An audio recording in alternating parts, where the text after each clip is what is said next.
நம பார்வதீவதையே அரர மகாதேவா. தென்னாடுடைய சிவனே போற்றி, எந்நாட்டவர்க்கும் இறைவா போற்றி. உலகெல்லாம் உணர்ந்தோதற்கரியவன், இரவுலாவிய நீர்மலி வேணியன், அழகில் ஜோதியன், அம்பலத்தில் ஆடுவன், மலர் சிலம்படி வாழ்த்தி வணங்குவான். திருச்சிற்றம்பலம். எல்லாம் வல்ல ஞானமே வடிவமாக திகழக்கூடிய நமது அருட்குருநாதர் மாணிக்க வாசகமான பொன்னா திருவடிகளையும், நமக்கெல்லாம் தோன்றா துணையாக விலகி வரக்கூடிய எம்பெருமான திருவடிகளையும், மற்றும் இங்கே வீட்டிற்கக்கூடிய அடியார் திருவடிகளையும் எம்முடைய மனம் மெய் மொழிகளாகிய முக்கரண வணக்கங்களை மிக பணிவோடு தங்களுடைய பாதார வெந்தங்களுக்கு அர்ப்பணம் செய்து, மானுட பிறவிதானும் வகுத்ததோர் மனவாக்கு காயத்தினாலே ஆனிடத்தைந்தாடும் அரண் பணிக்காக அன்றோ என்கின்ற ஒப்பற்ற அருணந்தி சிவாச்சார வார்த்தை கிணங்கவும், பூக்கை கொண்டரன் பொன்னடி போற்றிலார், நாக்கை கொண்டரநாமம் நவில்கிறார், ஆக்கைக்கு இறை தேடி அலமந்து காக்கைக்கு இரையாகி கழிவறை என்கின்ற நாவுக்கரசனோட வார்த்தை கிணங்கவும், அப்படிப்பட்ட நமச்சிவாயவே ஞானமும் கல்வியும், நமச்சிவாயவே நானறி விச்சையும், நமச்சிவாயவே நாவினின் தேத்துமே, நமச்சிவாயவே நன்னெறி காட்டும். அப்படி நமச்சிவாய வாழ்க நாதந்தாள் வாழ்க என்கின்ற ஒப்பற்ற வார்த்தைகள் எல்லாம் கருத்தில் கொண்டு, அப்படி நம்ம பிறவி மானுட பிறவியை நம்மளுக்கு வகுத்தது இறைவனை வழிபாடு செய்வதற்காகவும் அவன் திருவடியை அடைவதற்காகவும். அப்படிப்பட்ட அற்புதமான ஒரு மானுட பிறவிதானும் வகுத்தது. நம்மளுக்கு பிறவி எதுக்கு? மனுஷ பிறவி பிறந்ததே இறைவனை வழிபாடு செய்வதற்காக தான். அப்போது நம்ம வெறும் இந்த இல்லற வாழ்க்கைக்காகவும் வெறும் நம்ம இந்த உடல் இன்பத்திற்காகவும் மட்டும் பிறந்து வாழறோம்னு சொன்னால் அது எல்லாமே அப்படி தானே வாழுது. ஒரு நாயாக இருக்கட்டும், ஒரு பூனையாக இருக்கட்டும், விலங்குகளாக இருக்கட்டும், ஐந்தறிவு பிராணிகள் எல்லாம் அப்படி தான் வாழுது. இந்த உடம்பு எதுக்கு பட்டுன்னு தெரியாது. எதை நம்ம போது வருது, அதுவும் கல்யாணம் பண்ணுது, குழந்தை குடி பத்துட்டு அது வாணும் வாழுற மாதிரி வாழுது. அதுபோல் அவன் மானுட பிறவிதானும் வகுத்தது ஒரு மனவாக்கு காயத்தினால் ஆனிடத்து ஐந்தாடும் அரண் பணிக்காக. ஆனிடத்து ஐந்தாடுறது யாரு? சிவபெருமான். அவனுக்கு அபிஷேகம் பண்ணுவதற்காகவும் அவனை வழிபாடு செய்வதற்காகவும் தான் இவரோட மனித பிறவி சுவாமி நமக்கு தந்திருக்கின்றார்.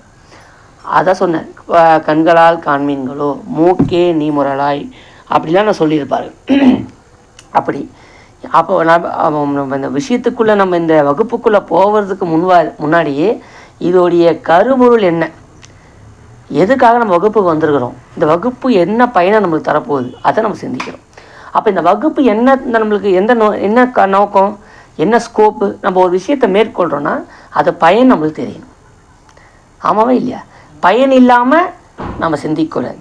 அப்போது திருவருளை அடைவதற்கான பயனை காற்றுபடியினாலே இந்த நூலுக்கு திருவருள் பயன். என்ன பயன்? திருவருளை பெறுவதற்கான வழியை இந்த நூல் காட்டுகிறது. அந்த பயனை நம்மளுக்கு கொடுக்குது. இது திருவருளை அடைவதற்கான பயனை இந்த நூல் கொடுப்பதனால் திருவருள் பயன். அப்போ இந்த நூல் எதற்காக பயன்படுகிறது? திருவருளை பெறுவதற்காக இந்த நூல் பயன்படுகிறது. அவ்வளோதான். இந்த நூலை படிக்கிறையா, இந்த நூலை நான் நல்லா மனப்பாடமாக பார்க்காம சொல்வேன், என்ன பயனுக்குது? ஒன்றும் கிடையாது. இந்த நூலை படிப்பதற்கு என்ன பயன் அப்படின்னா இறைவனை வழிபாடு செய்யணும். பல பேர் பாருங்கள், எல்லாம் படிக்கிறேன் எல்லாம் பண்ணுறேன்ட்டு எல்லாம் செய்கிறாங்க, இறைவன் வழிபாடு பண்ண வந்துடுறேன். நீ எதுவுமே படிக்கலாம் கூட வழிபாடு தான் முக்கியம். அதுதான் அடியன்னு சொல்கிறேன். புத்தகம் படிக்கல ஒரு நஷ்டமும் கிடையாது, சாஸ்திரம் ஃபுல்லாக தெரியல ஒரு நஷ்டமும் கிடையாது, எனக்கு எதுவுமே எழுத படிக்க தெரியல ஒரு நஷ்டமும் கிடையாது. எழுத படிக்க தெரியலன்னா ஒன்றுமே கிடையாது. எழுத படிக்க தெரியாதவங்க முக்தி அடைய மாட்டாங்கன்னு சாஸ்திரம் சொல்லுதான் என்ன? கிடையாது. அதுக்கு சம்மந்தமே கிடையாது. எது முக்கியமானது? யாவராயினும் அன்பரன்றி அறிவொன்னா மலர் ஜோதியான் மாணிக்கவாசன். யாவராயினும் அன்பரன்றி படித்தவங்க சொல்லியே, அன்பரன்றி அறிவொன்னா மலர் ஜோதி சொல்லியே, கலெக்டர் அறிஞ்சிக்கலாம் சொல்லியே, வக்கீல் அறிஞ்சிக்கலாம் சொல்லியே, டாக்டர் அறிஞ்சா சொல்லியே. யார் அவர் ஒருவரும் தான் அறிய முடியும். யாரால? அன்பர். யார் அன்பர்? சிவபெருமானை மட்டும் வழிபாடு செய்யும். அதுதான் அன்பர். நம்ம கார்த்திகை மாதம் சாமி, புரட்டாசி மாதம் சாமி அப்படிலாம் தான் அறிய முடியுமா? அறிய முடியாது. ஒன்றென்று தெய்வத்தை பிடிச்சமா சிக்கன பிடிக்கணும். அதுதான் பெரிய எதியா உயர்ந்த பக்கம் தெரியுமா? ஒரு சிவனடியார்னு சொல்கிறதுக்கு ஒரே தகுதி அவனை தவிர வேறு யாரையும் கும்பிடக்கூடாது. அவங்கள தவிர மற்ற யாரும் சிவனடியார் சொல்லக்கூடாது. அது தகுதியே கிடையாது. ஒரு சிவனடியார்னா வாழ்வினும் சாவினும் வருந்தின போய் அவனை தவிர வேற கடலில் வணங்க. நம்ம இந்த மாதம் அப்படியே அந்த சாமி கும்பிட்றாங்க, கருப்ப சாமி கும்பிட்றாங்க, ஐயப்பன், இதெல்லாம் கிடையாது. ஒரே தெய்வம் சிவபெருமான் தான். எனக்கு அவனை விட்டால் வேற கதி கிடையாது. அந்த ஆன்மா கிட்ட தான் சுவாமி நெருங்குவான். அப்படி அவனை கும்பிடும் போதும் பல கடவுளை கும்பிட்றோன்னா இன்னும் அவன் நம்மக்கிட்ட நெருங்கலன்னு அர்த்தம். அவன் நெருங்கிட்டானா வேற கடவுள் சிந்தனை நம்மளுக்கு வராது. அது நம்மளுக்கு மார்க்கு போட்டுக்கலாம். நம்ம மார்க்கு நம்மளே போட்டுக்கலாம். அந்த வழிபாடு நம்ம அவனை அதை சும்மா கிடையாது. நம்ம கூட்டத்தில் இருக்கும்போது கும்பிட்ற நம்மளுக்கு தெரியும் நம்ம யாருன்னு. நம்ம யாரும் நம்மளை வந்து நம்ம சொல்ல வேண்டாம். இதெல்லாம் அடியே என்னென்னா உங்களுக்கு இந்த வகுப்புக்குள்ளே போகும்போதே இதெல்லாம் ஏன் சாஸ்திர வகுப்புக்கு கேட்கறதுக்கு சில தகுதி இருக்குது. திருவாசகம் எல்லாரும் படிக்கலாம், திருமுறை எல்லாரும் பாராயணம் பண்ணலாம், எல்லாரும் எல்லாம் பண்ணலாம். சாஸ்திர நூலை படிக்கிறது மட்டும் அடியார் இல்லாத சிந்தனையே பண்ண முடியாது. சாஸ்திர நூல்களை போனாலே சில தகுதிகள்லாம் இருக்குது. என்ன தகுதி? சிவபெருமான் மட்டும் தான் கும்பிடுவேன், நீ வா, நீ தான் சாஸ்திர நூல் படிக்க தகுதியான. நான் இல்லையா எல்லா சாமியும் கும்பிடுவேன்னா உனக்கு சாஸ்திர நூல் போனோம்பா, நீ முதல்ல போய் எல்லா சாமியும் கும்பிட்டு வா. சாஸ்திர நூல் பொறுத்திக்கு உனக்கு தேவை கிடையாது. ஏன் சொன்னாலும் அது விளங்காது. சாஸ்திர நூல் காதில் கேட்கும், பயன் கொடுக்காது. எப்போ பயன் கொடுக்கும்? அவனை கை அவங்க தான் எழுமணும். சிவன் தான் நம்மளுக்கு. ஏன்னா அதுதான் மெய்ப்பொருள். இப்போ நம்ம மெய்ப்பொருள் சுவாமி இறுதியாக வந்து நம்மக்கிட்ட விட்டுருக்கிறார். ஈரில்லாத நீ எளியாகி வந்து ஒளிசை மானுடம் ஆக நோக்கினாய், கீரில்லாத நெஞ்சு உடைய நாயினேன் கடைய நாயினேன் பட்ட கீழ்மையே. அதோட மை இலங்கு நல் கண்ணி பங்கனே வந்தேனை பணி கொண்ட பின்மழை கையிலங்கு பொன் கிண்ணம் என்றலால் அரிய என்றுனை கருதுகின்றிலேன் பொய்யிலங்கெனை பூத விட்டு நீ போவதோ சொல்லாய் பொருத்தமாவதேன். அப்படி மயிலங்கனல் கண்ணி பங்கனே வந்து என்னை பண்ணி கொண்ட பின்மழை கையிலங்க மழலை போல பெருமானே நீ வந்து என்னை ஆட்கொண்ட பிறகும் கூட உன் அருமை பெருமை தெரியாது. சிறு தெய்வத்தை சென்று நாம் சார்ந்தோமே. நாவுக்கரசர் பாடுகிறார், சென்று நாம் சிறு தெய்வம் சேர்வோம் அல்லோம் சொல்ற. எது? சென்று நாம் சிறு தெய்வம் சேர்வோம் அல்லோம் சிவபெருமான் திருவடியே சேரப்பெற்று ஒன்று நாம் குறை உடையோம் அல்லோம் அன்றே செல்வனார் ஓடிப்போனார்னு அற்புதமான திருத்தாண்டம் அவர் சொல்றாருங்க. நாம சொல்றோம், நாவுக்கு அரசன் சொல்ற சிவபெருமானே என்ன சொல்றாரு? சென்று நாம் சிறு தெய்வம் சேர்வோம் அல்லோம் சிவபெருமான் திருவடியே சேரப்பெற்றோம்.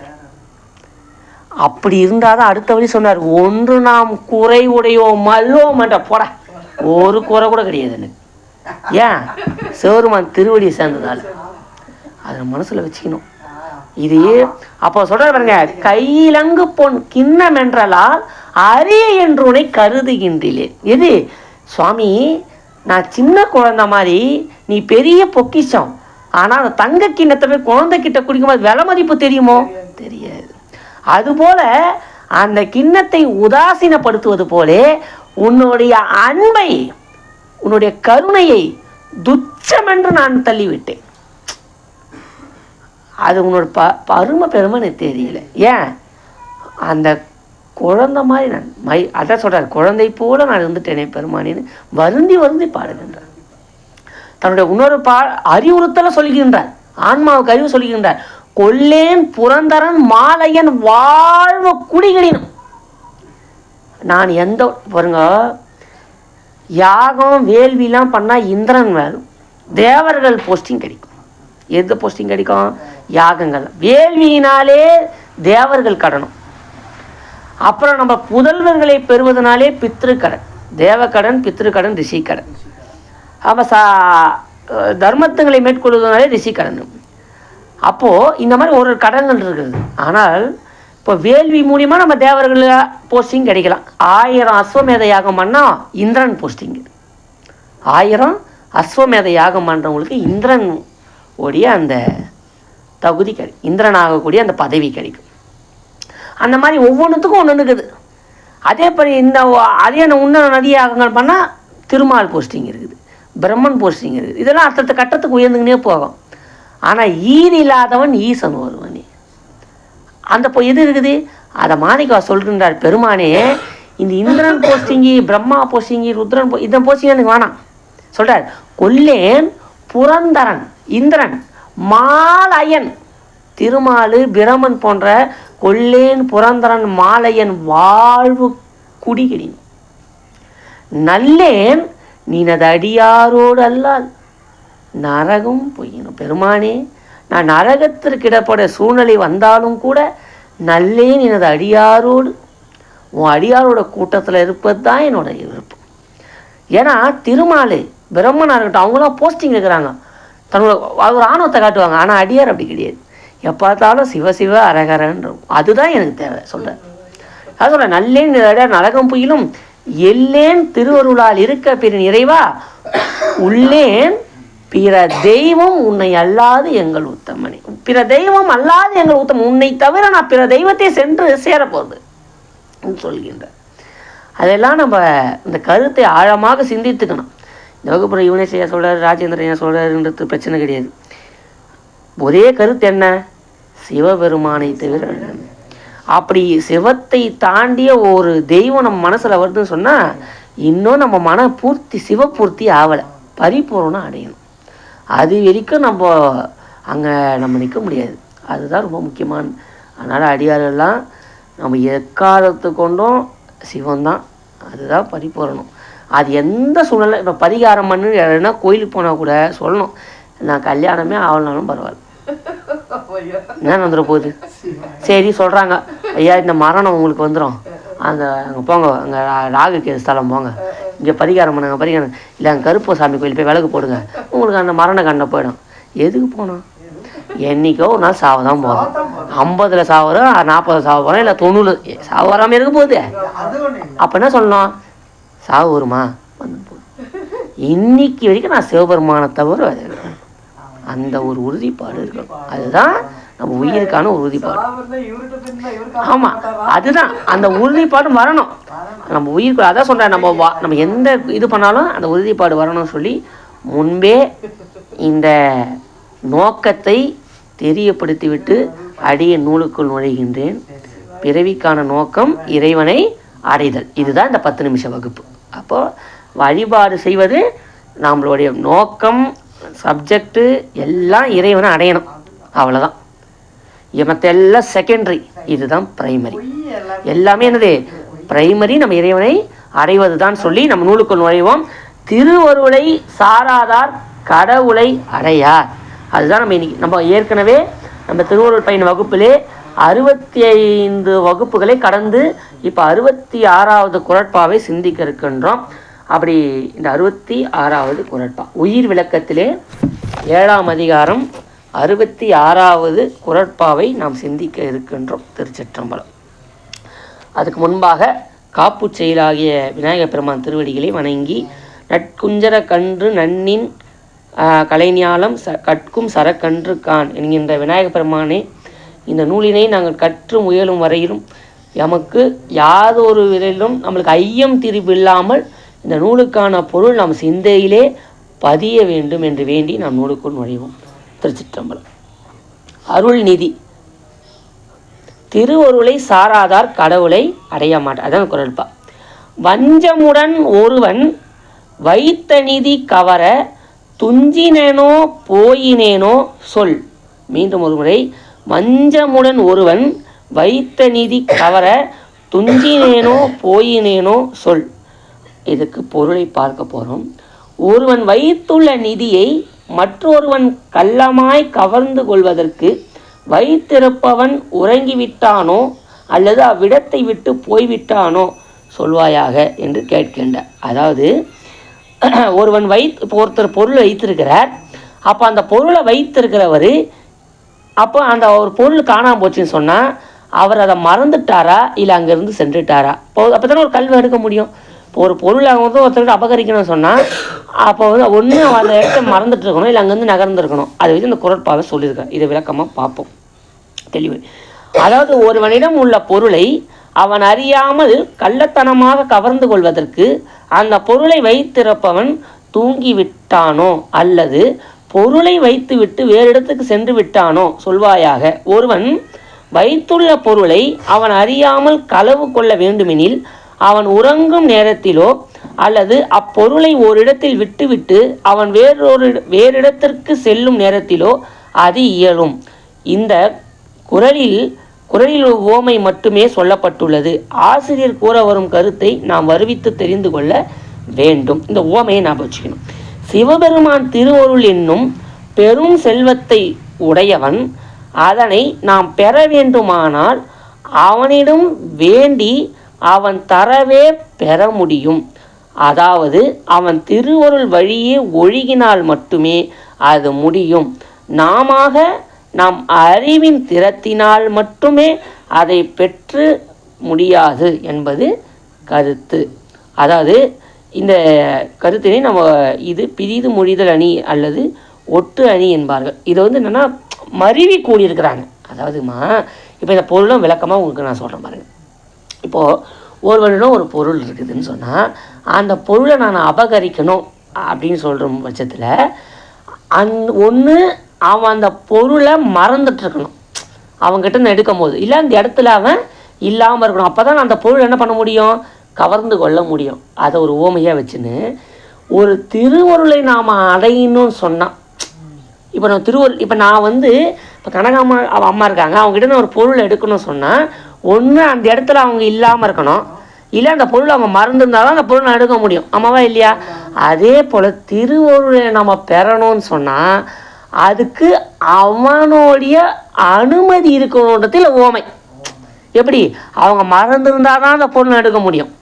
அவங்களுக்கு ஞாபகம் அப்படி அந்த இடத்துல அவங்க இல்லைனா தான் அந்த பொருள் நம்ம பெற முற மாதிரி திருவருள் அருள் இருந்தால் தான் திருவருளையே பெற முடியும்னு ஒரு ஓமையால் காட்டுதுங்க. அந்த ஓமை இல்லை ஒன்றும் இல்லை. இந்த ஒரு கருப்பொருள் என்ன, சிவபெருமானோட திருவருள் இருந்தால் தான் அவனை பெற முடியும். அப்போ என்ன அர்த்தது, அவன் அருளை கொண்டே அவனை வழிபடுதல். இதுதான் நம்ம நல்லா புரிஞ்சுக்கணும். அவன் அருளை கொண்டே அவனை வழிபடுதல். நம்மளால் அவனை வழிபாடு செய்ய முடியுமா? கிடையாது. இதுதான் கருப்பொருள். நம்மளால் சிவத்தை ஒருபோதும் வழிபாடு செய்ய முடியாது. அவனோட அருளை கொண்டே நம்ம நினைக்கிறோம் நாம் தான் எடுக்கிறோம், சாமி எடுத்து வெளியே வைக்கிறோம், நான் தான் தண்ணி ஊற்றுறேன், நான் தான் பால் ஊற்றுறேன், நான் தான் சாமி நெய்வேத்தியம் காட்டுறேன். நம்மளால் பண்ண முடியுமாய்யா? நானாரு சிவபெருமான் நம்மளே அப்படியே வழிபாடு. உண்மையாக சொல்கிறேன், இந்த உலகத்தில் யாருமே சிவ பூஜையை பண்ண முடியாதுங்க. நான் இது இப்படி இவனே செய்ய எப்படி சொல்கிறாரு, தினைக்கு இப்போ கூட பண்ணிட்டு வராரு, எப்படி எதுன்னு கேட்கலாம். நம்மளா பண்ண முடியும் சிவ பூஜை? இது ஆழ்ந்து சிந்திச்சு அந்த பொருள் புரிஞ்சிடும். ஏன் நாமளால் பண்ண முடியாது, அவனாவே தான் அவனுக்கு பண்ணிக்க முடியும். இந்த ஆழ்ந்து சேர்ந்த கருத்து புரியுதா இல்லையா? எப்படி அப்படின்னா அப்படியும் இல்லை. இப்போது இந்த கை நம்ம நினைக்கிறோம், இந்த கை தண்ணி மூட்டு ஊற்று நினைக்கிறோம். உயிரால் தண்ணி செய்ய முடியுமா? உயிரை அறிவிச்சாதான் அறியும். அறியக்கூடிய உயிருக்கு அறிவதன் பயனாக இறைவனே நின்று அவனே கையை மூட்டு ஊற்றினாதான் தண்ணி ஊற்றும். கையை மடக்கிட்டானா எப்படி ஊற்றும்? இப்போ உடம்புக்குள்ள நிற்கிறான், அறிவு உயிருக்கு இயல்பாக இயங்கக்கூடிய அறிவு கிடையாது. இந்த உடம்பு ஜடப்பொருள், இது அறிவித்தாலும் அறியாது, உயிர் அறிவித்தாலன்றி அறியாது. புரிஞ்சது இல்லையா? அப்போ அந்த உயிருக்கு உயிராகவும் இந்த உடம்புக்கு ஏவல் செய்கிறதுக்காகவும் யார் இருக்கணும்? சிவபெருமான் இருக்கணும். சிவபெருமான் இருக்கணும். இல்லாமல் அது இயங்குமா? இயங்காது. இது எப்படி உதாரணம்? காரு ஜடப்பொருள், காரு தன்னாலே ரோட்டில் ஓடுமா? காரை ஓட்டுறதுக்கு அறிவுள்ள ஒரு பொருள் இருக்கணும். அது யாரு? டிரைவரு. இதுதானே இல்லையா? இப்போ காரு இருக்குது, அது தானாக ஓடாது. அந்த காரு தான் இந்த உடம்பு. புரிஞ்சா? இந்த உடம்பு தன்னால் ஓடுமா? இப்போ நேற்று போய் குழியில் உத்தரவு வச்சோம், இந்த உடம்பு பாடி ஆயிடுது. போட்டு கிழிக்கிறான், தைக்கிறான், போஸ்ட்மார்ட்டம் பண்ணுறான். என்ன வழி தெரியுதா? ஏன் தெரில? ஒன்று வெளியே போச்சு. எது போயிடுச்சு? உயிர் ஒன்று போயிடுச்சு. உடம்பு விட்டுதே இல்லையா? விட்டு கடை சேர்த்து அப்படியே எடுத்து போகிறோம். நம்ம எதிர்க்கே குயிலை வச்சு மூடுறான். நம்ம இந்த உடம்புக்கு என்ன மேக்கப் போடுறோம் பாரு, போடுறோமே இல்லையா? என்னென்னவோ பண்ணுறோம், நாத்தடிக்குது சொல்கிறோமே இல்லையா? ஒரு இந்த உடம்பு அதான் சொன்ன மாணிக்க வாசகர் அற்புதமாக சொல்கிறார். என்ன சொல்கிறாரு? அப்பப்பட்ட மொய்ப்பால் நரம்பு கயிறாக மூளை என்பு தோல் போத்த புக்காயம் புக்கு இருக்க புக்காயம், இந்த காயத்துள் இருக்க கில்லேன் கூவிக்கொள்ளாய் கோவேயோ அப்படின்னு சொல்கிறார். அப்புறமா நம்மளுடைய ஆசை பத்தில் சொல்லியிருப்பார் இந்த பதிகத்தை. மொய்ப்பால் அப்படி சொல்ற, சீவார்ந்து ஈ மொய்த்து அழுக்கோடு திரியும் சிறு குடில் இது சிதைய கூவா கோவே கூத்தா காத்து ஆட்கொள்ளும் குருமணியே தேவா தேவர்க்கு அறியானே சிவனே சிறிது எம் முகம் நோக்கி ஆவா என்ன ஆசைப்பட்டேன் கண்டாய் அம்மானே. இந்த உடம்பு பெருமானே சீழ்வார்த்து சொல்கின்றார், சீவார்த்து ஈ மொய்த்து. கொஞ்ச நேரம் அந்த உடம்ப பாடி விட்டு பாருங்க, நம்மளால் ஓட்டிக்கினே ஈ மூச்சு போடும். இந்த உடம்புக்கு என்ன ஆசைப்படுறான், பொண்ணு மேலே ஆசைப்படுறான், பையன் பொண்ணு மேலே ஆசைப்படுது, அப்படியே ஆசைப்படுறான், காதலில் தத்தவிக்கிறான். பாடி ஆகிட்டா போய் பொண்டாட்டி படுப்பியா, பொண்டாட்டி பார்த்து படிப்புறா இல்லையா, அவ்வளோ கொஞ்சது எப்படி. அட முட்டாளே, இதெல்லாம் பார்த்து ஆசைப்பட்டு மாயையில் அழாதே சொல்கிறார் மாணிக்கவாச பெருமாள் சாத்திரம்.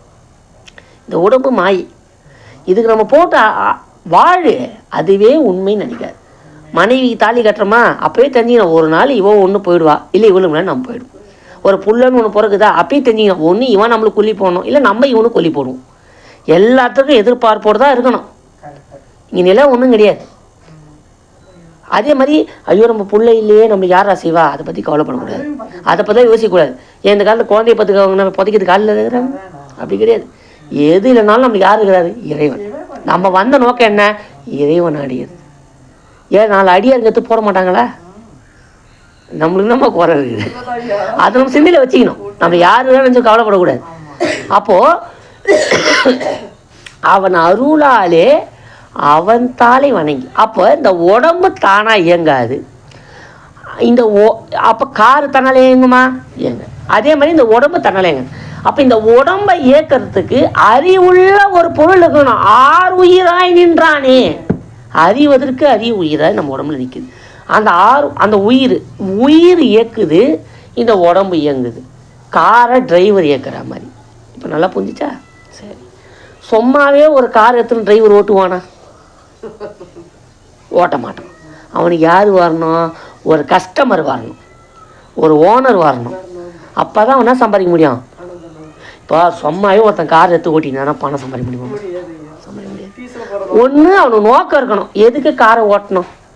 சும்மா ஓட்டி கிடப்பானா, இது ஏதோ ஒரு நோக்கத்தை வச்சு தான் ஓட்டணும். இங்கேருந்து சென்ட்ரல் கூடு, இங்கேருந்து மருவத்தூர் கூடு, இங்கேருந்து மலையனூருக்கு போ, இங்கேருந்து பீச்சுக்கு போ, இங்கேருந்து வீட்டுக்கு வா அப்படின்னு ஒரு நோக்கம் இருந்தால் தான் காரை இயக்க முடியும். ஆமாவா இல்லையா?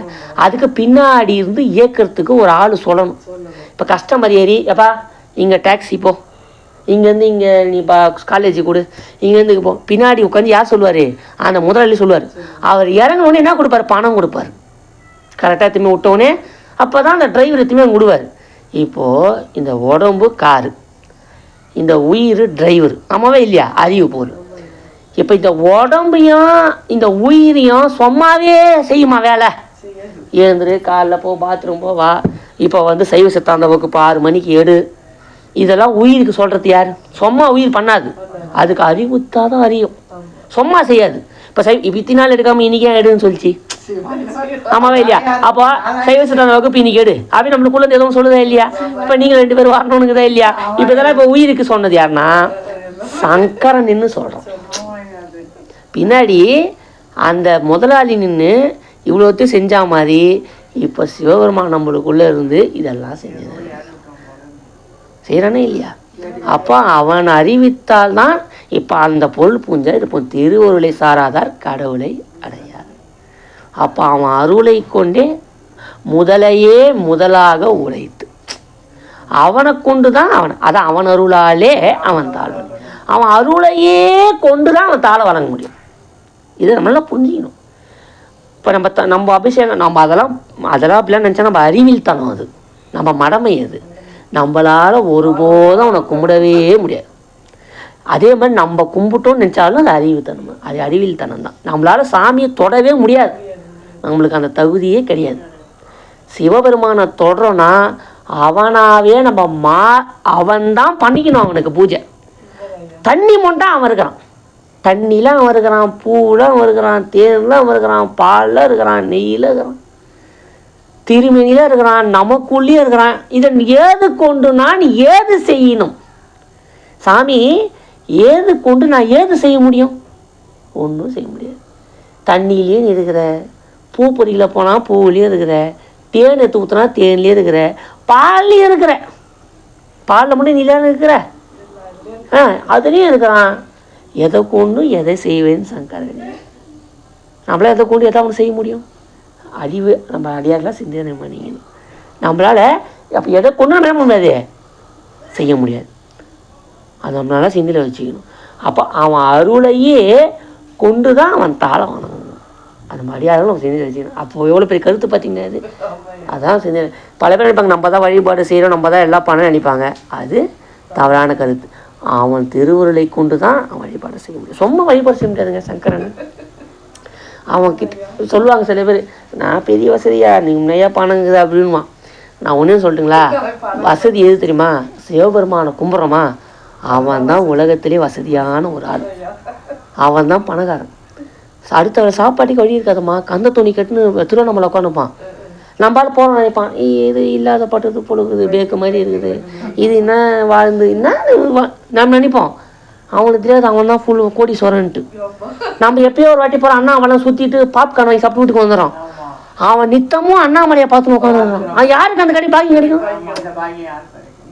நம்ம நினைக்கிறோம் கோயில் வாசலில் பிச்சைக்காரன் இருப்பான், நம்ம நினைப்போம் பிச்சை எடுக்கிறான், நம்ம நினைப்போம். நம்ம ஆள் நினைப்போம் பாவங்க. திருவானைக்கா போவோம், வாசலே உட்காந்துப்பான் பாவம். திருவாரூர் போவோம், வாசலே உட்காந்துப்பான் பாவம் பிச்சைக்காரன். கடவுள்கிட்ட சாமி அவனுக்கு 2 வேளை சாப்பாடு கொடு. சாமி நினைப்பான், டேய் உன்னை விட அவன் தான் பணக்காரன், நீ என்னைக்கோ ஒரு நாள் வந்து பிச்சைக்காரன். அவன் தினைக்கும் பிச்சைக்காரன். 2 இப்போ நம்மள நான் போகிறோம் சாமின்றோம், என்னைக்கோ ஒரு நாள் போய் பிச்சை எடுக்கிறோம். அவன் தினைக்கும் எடுக்கிறான். தினைக்கும் எடுக்கிறவன் உயர்ந்த பிச்சைக்காரனா, என்னைக்கு ஒரு பிச்சைக்காரன், அதுல அவன் தான் உயர்ந்துக்கிறான். இப்போ பாருங்க, தினைக்க நிற்கிறவனை உயர்ந்துக்கிறான், என்னைக்கோ ஒரு நாள் போய் பிச்சை எடுக்கணும். நம்ம அவனோட கேதாங்கிறோம். நம்ம சாமி நினைப்பாரு, நீ தயவு செஞ்சு போ, உன்னை விட அவன் தான் புண்ணியம். தினைக்கும் 6 ஊரே பார்க்குறான் சாமி. அதான் நித்தமான 6 ஊரில் அம்மானுக்காளே 6 ஊரை நான் பார்த்துனே இருக்கிறானே, அவன் தானே உயர்ந்தவன். திருவண்ணாமலையிலே இருக்கிறானே, நித்தமும் அண்ணாமலை அடிவாசல் இருக்கிறானே, யார் உயர்ந்தவன்? அவன் தான் உயர்ந்தவன். நம்ம பார்த்து சாமி கிட்ட அவனுக்கு பரிகாசம் பெஸ்ட்டு வரும். சாமி பார்த்து சிரிப்பாரே இல்லையா? சிரிப்பார். அதனால அடியார்கள் சிந்தையில் வச்சுக்கணும். சங்கரனுக்கிட்ட அவனை நம்ம தான் சிரிப்பு எடுத்துக்கணும். வந்தால கண்டிப்பாக சிரிப்பு வரும். சில பேர் பாருங்க, இந்த நிலத்துக்கு அச்சிக்கிறான், அண்ணன் மண்டியை தம்பி போல தம்பி போட்டு சண்டை போடுறானுங்க. நியூஸ்ல பாக்குறோம். நல்லா சிந்தி வச்சு பாருங்க. சாமி பாருங்க, இது நம்ம இடம்ன்றோம் பாருங்க. காவா கச்சிக்கிறாங்க, ஏய் என் வீட்டு வழியா கூடாது, தண்ணி என் வீட்டு வழியா கூடாது, போட்டு சண்டை போடுறாங்க. தண்ணி கச்சிக்கிறாங்கம்மா, காவாக தண்ணி வருது, நீ அச்சிக்கிற என் வீடு, நீ ஏன்ப்பா ஒரு 6 அடி தள்ளி போட்ட? அச்சிக்கிறான், அண்ணன் தம்பி அச்சிக்கிறான், பங்காளிங்க அச்சிக்கிறானுங்க, எல்லாம் அச்சிக்கிறானு. நான் கேட்குறேன், 6 அடி காலம் தள்ளி போட்டு அச்சிக்கிறேன். சரி ரைட், அண்ணன் தானே வாழ்ந்துட்டு போனா வாழ்ந்து போறான்னா. இப்போ நியூஸில் பார்க்குறேன், இவன் அண்ணன் வண்டி கட்டி எடுத்து அப்படியே போந்துட்டான், மூங்கிது கட்டி எடுத்து. அவன் வந்து இவன் பொண்டாட்டி இவன் அடிக்குது. நியூஸில் பார்க்குறேன், அன்றைக்கி 6 அடி அண்ணன் தள்ளி காலம் நட்டான் போட்டேன். நான் கேட்குறேன், சரி ஓகேப்பா நீ போயிட்டேன்னு வச்சுக்கோ, ஒரு நாள் உன் பாடியை வீட்டில் வச்சுருப்பானுங்களா? நான் கேட்குறேன், 6 அடிக்கு நீ வச்சுக்கிற இந்த வீட்டை. இப்போ இந்த வீடு என் வீடா இது?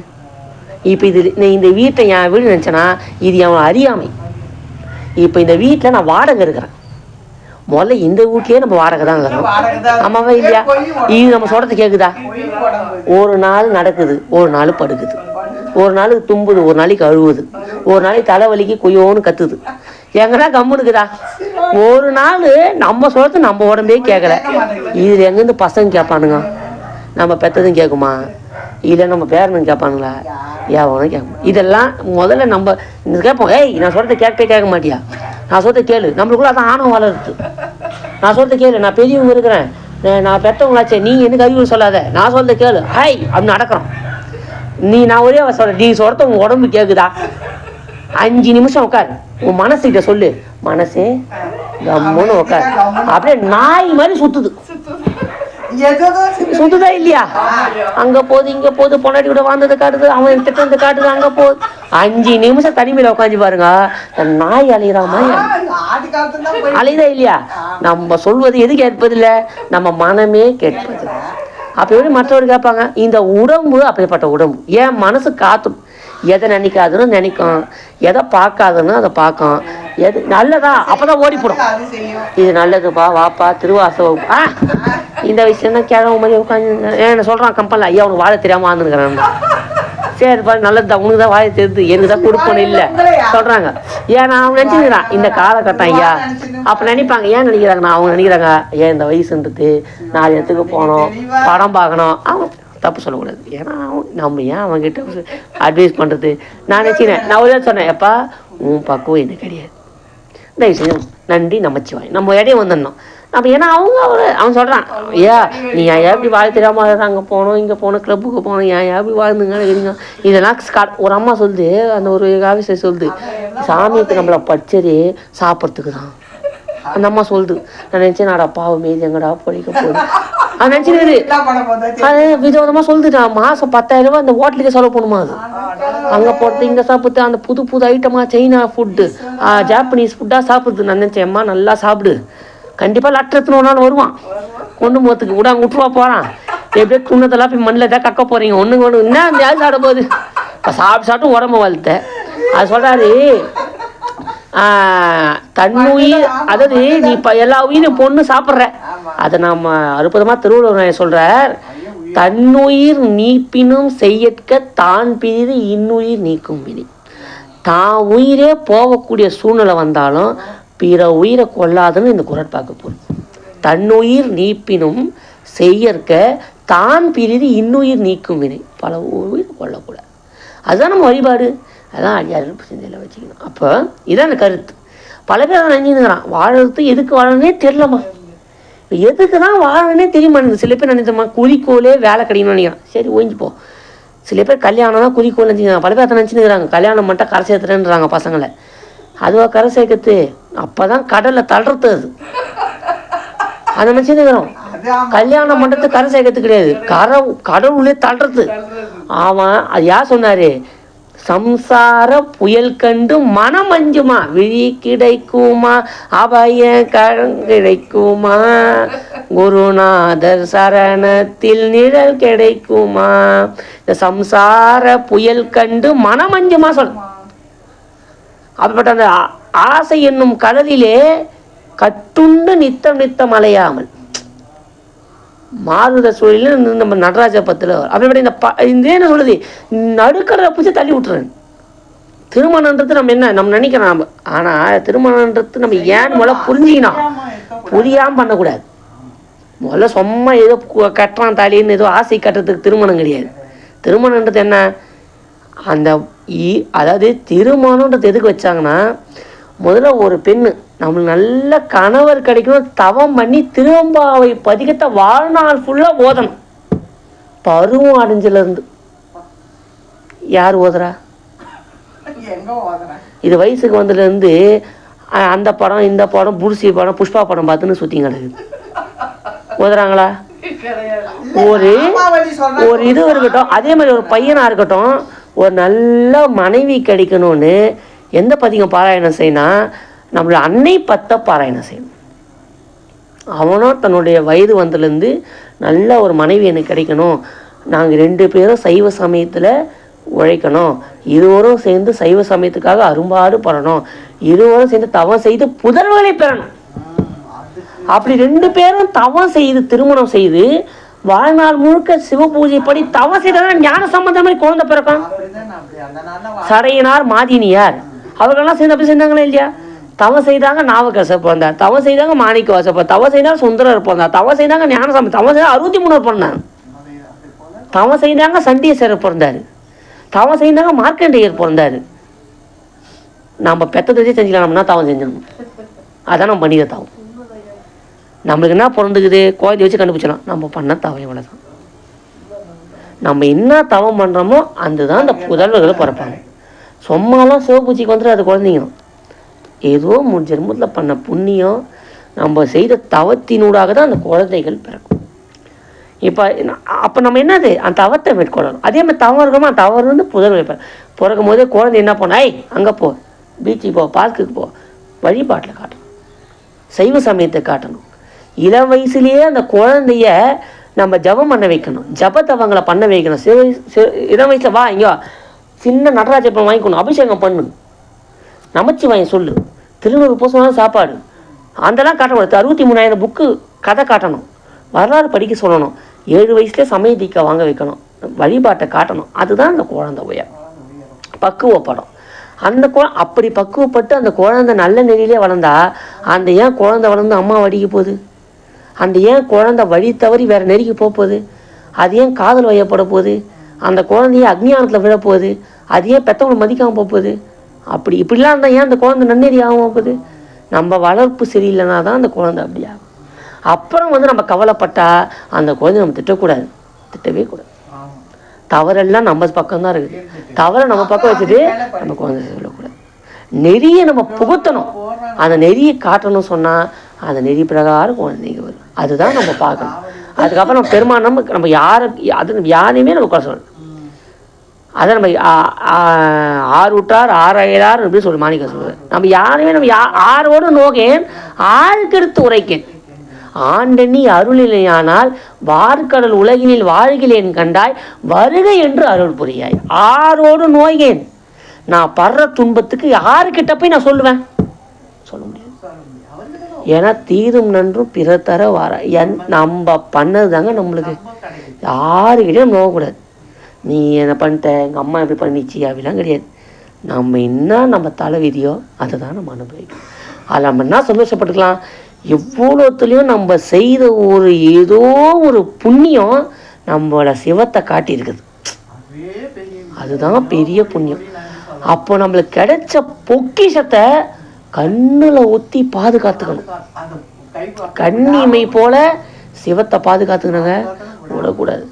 இங்கே வந்த அடியார்கள்லாம் பாருங்கள், அதான் நான் அடிக்கடி சொல்லுவேன், சித்தாந்தம் வருங்க தீட்சை வாங்கினவங்களுக்கு தான் கிடைக்கிது பாரு, வேற யாரும் உட்கார முடியல பாரு. அதெல்லாம் நீங்கள் நல்லா சிந்தையில் வச்சுக்கணும்.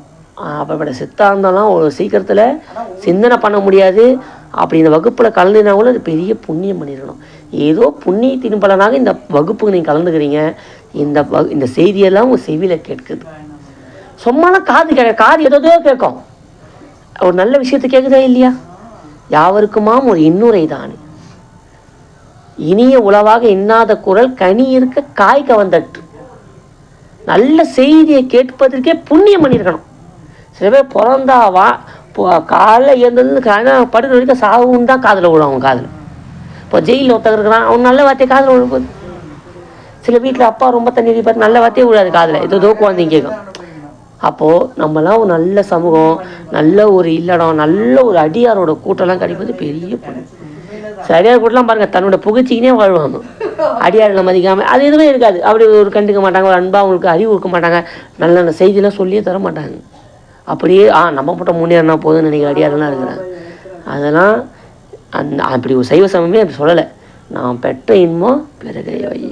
இப்போ கூட அடியன் வரோம், நம்ம இந்த வகுப்புலாம் இப்போ அடியன்லாம் இப்போ சாத்திரங்கள்லாம் படித்து முடிச்சுருக்கோன்னு சொன்னால் இது நம்மளோடய போயிடக்கூடாது. இந்த நூல் படிச்சுட்டு சரி அப்படியே நமக்கு தியானம் பண்ணி நம்ம இன்பத்தை நம்மளே அனுபவிச்சுட்டு போயிடலாம். அதுக்காக சாமி சொன்னார். அதனால தான் அடியெல்லாம் இந்த வகுப்பை திருவள்ளால் எடுக்கிறோம். நீங்கள்லாம் இதை பெறணும், இது நம்மளோட போயிடக்கூடாது, இந்த கருத்தை நீங்கள்லாம் சிந்திக்கணும், நீங்கள் எல்லாம் உய்யணும். அதுதான் என்னோட ஆசை. நீங்கள்லாம் அடுத்த கட்டத்துக்கு வரணும். அடுத்த பிறவிலையாவது சாமி பிறக்கும் போதே உங்களோட சைவ குடும்பத்துலேயோ நல்ல ஒரு உயர்வான ஒரு குலம், நல்ல உயர்வான ஒரு பதவி, பிறக்கும் போதே சிவ வழிபாடு, அந்த அடுத்தடுத்த கட்டத்தில் உங்களை சாமி தள்ளிட்டு போகணும். அதுக்கு தான் இந்த அடித்தளம், அதுக்கு தான் இந்த வகுப்புக்கு வரீங்க, அந்த பயிற்சிக்காக தான். இதெல்லாம் நீங்கள் வரீங்க எதுக்கு, வகுப்பு இது. இந்த டெஸ்ட்டு நீங்கள் தேர்ச்சியில் பாஸ் ஆக கடத்துக்கு சாமி நகர்த்தும். அப்புறம் அவன் திரும்பியை தோட்டத்துக்கு ஒரு பெரிய கொடுப்பான், அப்புறம் அவன் வழிபாடு செய்து ஒரு பெரிய கொடுப்பான். அப்படியே இந்த அரும்பு மலர் காய் கனி, இப்போ நம்ம செடியாக இருக்கிறோம், அப்புறம் ஒரு அரும்பாக வரும், அப்புறம் அவன் கொஞ்சம் நெருங்கி அது மலராகும், அந்த மலர் அப்படியே காயாகும், கனியாகும் போது சாமியே திருப்பெருந்துறையில் மாணிக்கவாசகர் காத்துந்தா மாதிரி காத்து நிற்பான். அப்படி வந்து சிக்கன்னு பிடிப்பான் நம்மளை, அதை போல சொல்ல முடியாது. அந்த கனி பாருங்க, இந்த காய் இருந்தால் அப்படி இறுக்கி பிடிச்சின்னு இருக்கும், அந்த கனியை விடாது. காய் அப்படி கனி ஆச்சுன்னா நீங்கள் ஒன்றுமே பண்ண, அப்படி தட்டின உடனே அந்த கனி தொப்புன்னு வந்துடும். பிஞ்சில் இருக்கும்போது அப்படி அதை புளியும் பழமோ திருந்தேன் இருந்தும் விடையாய் பொடியாடி. அவ பாருங்க, அந்த எலுமிச்சை பழம் எங்கள் வீட்டில் பார்ப்பேன். எங்கள் அப்பா என்னென்னவோ பண்ணுவார், எலுமிச்சை பழம் ரொம்ப இறுக்கமாக இருக்கும். நானாக பண்ணுவேன், இருப்பா ஒரு 2 வாரம் விட்டுன்னு வச்சிங்க பழமாயிடும். ஒன்றும் பண்ண கிளியை பூச்சி ஆட்டினா பழப்பழப்பழம் கொட்டும். காய் கொட்டுதா? பழம் மட்டும் ஏன் கொட்டுச்சு? பக்குவம் ஆகி போச்சு. பக்குவம் ஆனவுடனே அந்த மரத்தை விட்டுச்சா இல்லையா? பக்குவம் ஆனவுடனே நம்ம பந்தத்தை விட்டுடுவோம், அந்த பந்தத்தை விடுவோம். ஆனால் அந்த பந்தத்தை எப்போ விட்டுட்டோன்னு மாற்றோம், அந்த விட்டுட்டோன்ற எண்ணமே நம்மளுக்கு அதுதான் பந்தத்தை விட்ட நிலை. அதுதான் நம்மளுக்கு எப்போ வரும்? இறைவனையும் நம்ம வந்து ஆட்கொள்வோம். ஆட்கொள்ளும் போது அவன் சிந்தனையை தவிர வேறு சிந்தனை இருக்கு. உண்ணணும், உடுத்தணும், பொண்ணுக்கு செய்யணும், பிள்ளை செய்யணும், அவன் செய்யிட்டான், என் சொந்தக்காரன் செத்துட்டான், என் பங்காளி வந்துட்டான், என் போய் எனக்கு அது எதுவுமே இருக்காதுமா. சிந்தை தனை தெளிவித்து சிவமாக்கி எனையாண்ட அந்தமிலானந்தம் அணிகோல் தில்லை கண்டேனே. அதான் அணிகோல் தில்லை கண் சிவனம்மா. அப்போ அந்தமிலா ஆனந்தம் அணிகோல் தில்லையில் கண்டேனே. ஓகே,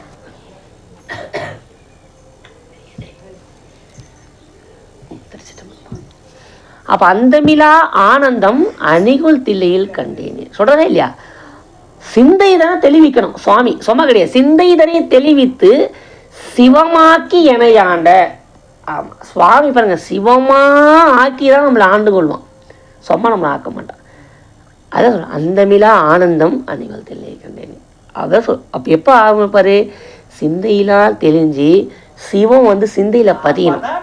அது எப்போ பதியும்? ஆன்ம பக்குவப்படும். ஆன்ம பக்குவம் எப்போ படும்? இடைவிடாது உன்னை இடைவிடாது உகந்து விண்ண. அப்போ இடைவிடாது சாமி கும்பிடணும். எப்போ கும்பிடணும்? பகலாய் அவனை வழிபாடு செய்யணும். சும்மா போகிறோம் வரோம், கோயிலுக்கு போனால் விபூதி வைக்கிறான், சும்மா இந்தமாதிரி கூட்டத்துக்கு வந்தால் திருவாசகம் படிக்கிறது, சும்மா இது வந்து பக்தர். குளிச்சுட்டு விபூதி வைப்பாங்க.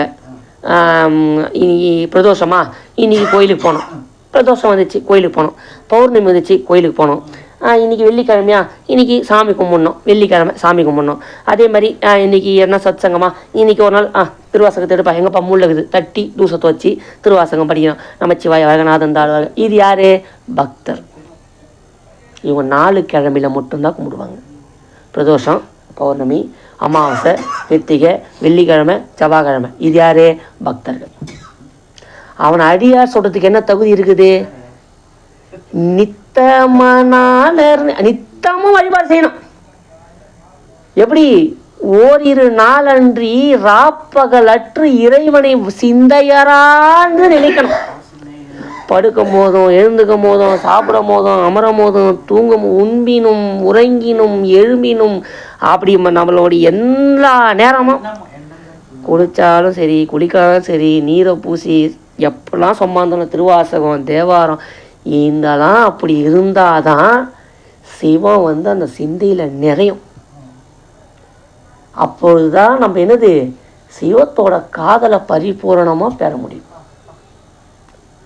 நம்ம ஏதோ ஒரு நாள் போகிறோம், ஒரு கிழமை கும்பிட்றோம், ஏதோ ஆளுங்க இருக்கும்போது கும்பிட்றோம்பா, தனியாக இருக்கும்போதெல்லாம் நினைக்காம ஐயா வெறும் படிக்குதியா, சன் டிவி போட்டு நாடகம் பார்க்குறது, இல்லை நமக்கு நாடகம் எப்போ இது சிவமாக அடைய முடியும்? சீக்கிரம் ஏமா வந்துட போகிறாயா, எப்போ வரும் சொல்ல முடியாது. இருக்கிற வரைக்கும் சேரு. சொல்கிறான் வேலைக்கு போயிட்டு, எங்கள் ஆள் சொல்கிறாங்க ஒருத்தர், சில பேர் வேலைக்கு போயிட்டு என்ன போகணும், வேலைக்கு போயிட்டு சும்மா இருக்கக்கூடாது, போயிட்டு வந்து ஸ்விக்கி ஓட்டுறான். எதுக்குடான்னு கேட்குறேன். போனால் ஒரு நாளைக்கு ஒரு 500 ரூபாய்க்கு வண்டி ஓட்டினா கூட பணம் சேர்க்கணுங்க சொல்கிறான் அவன். பணம் அவனுக்கு அதிகம் எங்கே வேலை செய்யுது? நம்ம சும்மா இருக்கக்கூடாது, ஒரு 4 இடத்துக்கு போனால் பணம் சேர்க்கணும். அவனுக்கு தெரியுதா இல்லையா? எது சேர்க்குறான்? சொசைட்டியில் இருக்கணும், நல்லா கார் வாங்கணும், பங்களா வாங்கணும், வசதியாக இருக்கணும். அவனுக்கு தெரிஞ்சு போகுது பணம் சேர்க்கறது தான் குறிக்கோளாக இருக்கிறான். சந்தோஷம், நீ சேர்த்துன்னு போ, கவலை கிடையாது. இப்போது அந்த நேரத்தை வீணடிக்கூடாது உனக்கு புரியுது. அந்த நேரத்தை கூட பயன்படுத்தி பணம் சம்பாதிக்கிற, சரி எனக்கு சந்தோஷம், விட்டுரு. சேர்த்ததெல்லாம் என்ன பண்ண போகிற நான் கேட்குறேன். நல்லா சேர்த்து வை. என்ன பண்ண போகுது? நல்லா சேர்த்துன்னு ஊரில் கூப்பிட்டு அவார்டு கொடுக்க போகிறாங்களா? இவனே செய்யா. இப்போது செயினில் போகிறேன், ஓண்டா செயின். நான் எங்கள் மாமா மாதிரி நான் புல்லட் எடுத்துட்டேன், நான் பொண்ணாட போத்தி அவார்டை கொடுக்க போகிறாங்க கேட்குறேன். இல்லை ஏன்னா போடுறதா கூட வாங்கலாம் இல்லையே. சரி நம்ம அப்படி என்ன பண்ண, சரி நல்லா பணம் சேர்த்துட்டேன் அப்படின்னு நல்லா கோடி சொன்னால் வாழறோமா, நல்லா இந்த மோதிரங்க நல்லா போட்டு செயினுக்கு நல்லா அப்படியே எல்லாம் அது வரவங்களுக்கெல்லாம் இந்தாம்மா இந்த அம்மாவுக்கு ஒரு 5000, இந்த அம்மாவுக்கு மங்கையர் சாமிக்கு ஒரு 5000, எங்கள் தாத்தாவுக்கு ஒரு 5000 வரவங்களுக்கெல்லாம் பணம்லாம் கொடுத்துட்டு நல்லா சந்தோஷமாக வாங்க. நல்லா அப்படியே பணத்தோடு நல்லா சந்தோஷமாக அப்படியே குடிக்கிறது வெள்ளி டம்ளர் டீ, அப்புறம் நல்லா தங்கத்தட்டில் சாப்பாடு, அப்புறம் வந்து நல்லா பித்தளை குண்டானில் காரக்குழம்பு கடாய், இது மாதிரிலாம் வச்சு நல்லா வாழணும்னு வச்சிங்க. அப்படியே படுக்கும் போது வெல்வெட்டு பெட்டு நல்லா அந்த மாதிரிலாம் பார்த்து, அப்புறம் கோத்ரேஜ் ஏசி, அப்புறம் வெளியே வந்தால் ஒரு ஆடி காரு, அப்புறம் அங்கே போகும்போது எல்லா வசதிக்கு ஒரு சின்ன கார் எல்லாம் வச்சுக்கின்னு, அப்புறம் வீட்டில் சமைக்கிறதுக்கு ஒரு ஒய்ஃபு, வெளியே சுற்றத்துக்கு ஒரு ஒய்ஃபு நல்லா வாழணும்னு வச்சுங்க. அப்போது இந்த மாதிரிலாம் நம்ம வாழ்ந்துருன்னா வாழ்ந்து முடிக்கிறோம். ஆமாவா இல்லையா? இந்த மாதிரி சரி நம்ம பார்க்க முடியும். எப்போ நல்லா வசதி பார்க்கணும்னா குறைவிட செய்ய நல்லா வாழ்ந்து நல்லா வாழ்ந்து முடிஞ்சிட்டு நம்ம போய் சேர்ந்துட்டோன்னா, இவர் நல்லா வாழ்ந்தார், இவ்வளோ பணம் சேர்த்தாருன்னு நம்மளுக்கு இங்கே இந்த பொன்னியம்மன் நகர் முனையில் ஏவானா அப்போ எனக்கு அவர் ஆட்டில் சிலையாக வைக்க போகிறான் சொல்லுங்க. இல்லை என் குடும்பம் தான் இப்படிலாம் எனக்கு வாழ்ந்தார், இல்லை என் கூட இருக்கிறவனுங்க சரி என் பிள்ளைங்களா சரி என் பொண்டாட்டி என்ன வந்து இப்படிலாம் எங்கள் வீட்டுக்காரர் என்ன வச்சுருந்தார், இல்லை என் பசங்க தான் என்ன இப்படிலாம் எங்கள் அப்பாலாம் சொத்து சேர்த்தாருன்னு வீடு தான் 2 கிரவுண்டுக்குதேன்னு அங்கேயே ஒரு 6 அடி குழி தோண்டி என்னை பொதிக்க போகிறானுங்க. இப்படிலாம் நான் வளர்த்தாருங்க. எங்கள் அப்பா போய் சுடுகாட்டுக்கு எடுத்து போகலாமா, நம்மளை இவ்வளோலாம் சொத்துலாம் காப்பாற்றி வச்சுருந்தாரு, அது ஒரு 6 அடி தோண்டி நான் புதைப்பானா, சரி அதையும் விடு, சுடுகாட்டில் தான் புதைக்கும் போது எங்கள் அப்பா இவ்வளோ சொத்து சேர்த்தாம்பா, போகும்போது நல்லா போட்டோன்னு ஒரு 2000 கட்டு பணக்கட்டு வரிசையாக கீழே வச்சு என்ன ஒரு பட்டு வேசியை போற்றி, இந்த கையில் ஒரு செயின் பிரேஸ்லெட்டு, இந்த கையில் ஒரு பிரேஸ்லெட்டு என்ன அப்படிலாம் போட்டு புதைப்பானா, ஃபஸ்ட்டு வந்தானா அத்தனை வெட்டியை நோண்டிடுவான். ஏன்னா 1 சவரம் 1 லட்ச ரூபா போகுது இப்போ நகை. என்ன பண்ணுவோம் உடனே நோண்டி நைய அப்படின்னா பதிப்பானா பதிக்க மாட்டான். அதுக்கு தான் இவர் ஸ்விக்கி ஓட்டி சேர்க்கிறாரு.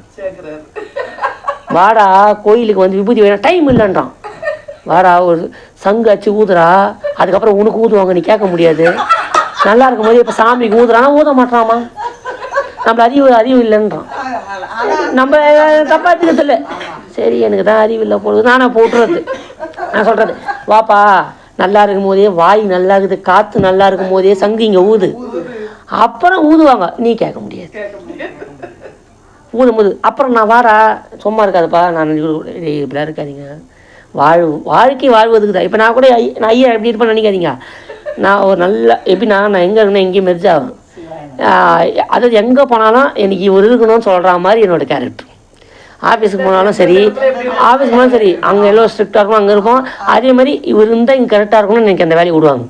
இவனே தான்ப்பா இங்கே இருந்தால் கரெக்டாக இருக்கும் அப்படின்னு எல்லாம் என்னை கேட்டு பண்ணுவாங்க. அதே மாதிரி ஒரு இடத்துக்கு வரமா பூஜை புனஸ்காரம் சரி, நம்ம வந்த அளவுக்கு ஒரு பயம் இருக்கும், நம்ம டக்குன்னு ஊற்றிக்கிடுவாங்க. அதே மாதிரி சத்சங்கத்தை தான் சரி, இவங்க சத்சங்கம்னா ஒரு மாதிரி இருக்கும், இவர் ஐயா ஒரு சொற்பொழி அப்படின்னு அப்படி ஒரு கூட்டம் இருக்கும். அப்போ இந்த மாதிரி எல்லாம் அப்படி அந்தந்த இடத்துக்கு போனால் அப்படி இப்படி இருக்குதுன்னு வச்சிங்களா. இப்போ அதே மாதிரி ஒருத்தர் கூப்பிட்டு சொன்னேன், எப்பா இந்த மாதிரி வாழ்க்கை இருந்தது வாழறதுக்குப்பா, நீ என்ன பண்ணு, ஒரு சங்குலாம் ஊது, இன்னும் வழிபாடு செய், தினைக்கும் சொல்கிறோம் ஜபம் பண்ணு தவம் பண்ணுன்றோம். ஜெகன்றது 108 மணி இருக்குதா இல்லையா? இப்போ 108 மணி உருட்டுனா எவனும் கேட்க மாட்டோம்.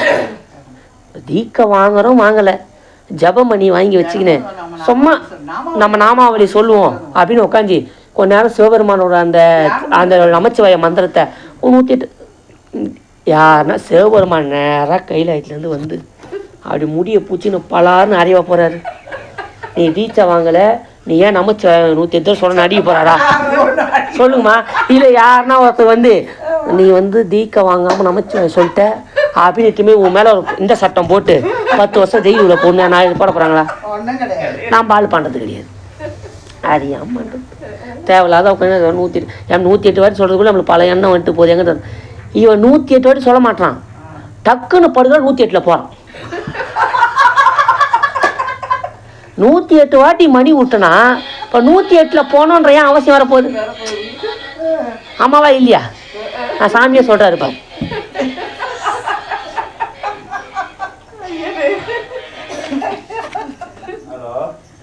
அப்போ 108 வாட்டி மணி விட்டுனா 108 போற வேண்டிய வேலை நம்மளுக்கு வராது. ஆமாம், நம்ம ஆளுங்களா இப்போ 108 சொல்லிட்டுருங்க, நம்ம ஆள் கட்டாயம் வராது. நீங்களாம் மெய்யடியா. அதாவது என்னன்னா இப்போ நம்ம நினைக்கலாம், இவன் டக்குனு அவனை கேள்வி கேட்பான், என்னய்யா இப்போ கனகாம்பாவுன்னு 108 சொன்னாங்கன்னு 108 வாட்டி போயிட்டு வந்தாங்களே எப்படியாங்க. அதாவது இல்லைம்மா, நம்ம 108 வாட்டி பண்ணதுனால்தான் 108 போயிட்டு கரெக்டாக வந்தாங்களா இல்லையா? ஆமாம், 108 வாட்டி சொல்லணும்னா 108 போயிட வேண்டியதான். அதனால புரிஞ்சிக்கணும், ஏன்னா ரெண்டும் யோசிக்கணும். சரி, சிவாய நம்ம. அதனால் அப்போது சங்கரனை உயிர் உள்ளம் போதே வழிபாடு செய்து கொள்ள வேண்டும். அதுதான் நம்மளுடைய வழிபாட்டு பலன் அப்படின்னு சொல்லி இப்போ இந்த 66வது குறட்பாவை யாம் நிறைவு செய்கின்றோம். மீண்டும் ஒரு முறை, வஞ்சமுடன் ஒருவன் வைத்த நீதி கவர துஞ்சினேனோ போயினேனோ சொல். இதான் குறட்பா. அதாவது திருவருளை சாராதால் கடவுளை அடைய மாட்டார். இதாயா போயா அப்படின்ட்டு சிவபெருமானோட அருள் இருந்தாதான் அவனை பெற முடியும். இப்போ இந்த வகுப்புக்கு வந்துக்கிறீங்க, நீங்களாம் வந்துக்கிறீங்கன்னா இது ஏன் நான் கூப்பிட்டேன்னா, இப்போ நம்ம கூப்பிட்டோன்னு வந்தீங்களா? கிடையாது. இல்லை இப்போ நம்ம தான் சொல்கிறோமா? கிடையாது. இப்போ நீங்களா வந்தீங்க? இல்லை, சிவபெருமான் கூப்பிட்டதாக நீங்கள் வந்தீங்க. சிவபெருமான் சிந்தியில் உணர்த்தால்தான் இப்போ நான் உட்காந்துக்கிறேன். இப்போ அவன் பேசுகிறான், உங்களுக்கு கேட்குறான். இவ்வளோ புரிஞ்சிச்சா? அப்போ என்ன புரிஞ்சது என்று சொன்னால், இறைவனோட திருவருள் இருந்தால்தான் அவனை வழிபாடு செய்ய முடியும், அவனை பண்ணி முடியும் சொல்லி இந்த 66வது குறட்பாவை இத்துடன் நிறைவு செய்கின்றோம். இப்போது 68வது குறட்பாவை அடுத்த வகுப்பிலே நான் பார்ப்போம். திருச்சிற்றம்பலம்.